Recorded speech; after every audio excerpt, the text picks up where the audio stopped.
FAQs on COVID-19 vaccine candidate by Oxford. How was the vaccine developed?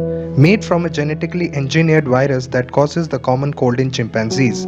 Scientists transferred the coronavirus spike protein to the vaccine they were developing.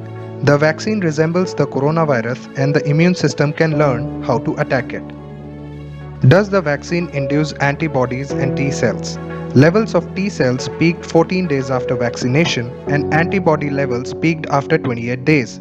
90% of people developed neutralizing antibodies after one dose. Only 10 people were given two doses and all of them produced neutralizing antibodies. Is the vaccine safe? Yes, but there are side effects. 70% of people on the trial developed either fever or headache. The researchers say this could be managed with paracetamol.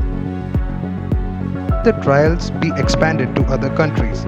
Over 10,000 people will take part in the next stage of the trials in the UK.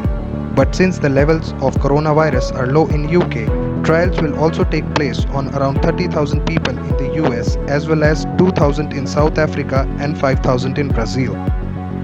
The most important question: when will I get a vaccine?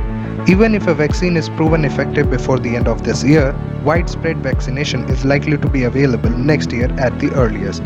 Health and care workers and people who are deemed at high risk from COVID-19 due to their age or medical condition will be prioritized. Has any other vaccine candidate made progress? US company Moderna was first to say that its vaccine can produce neutralizing antibodies. BioNTech and Pfizer have also had positive results using their RNA vaccine.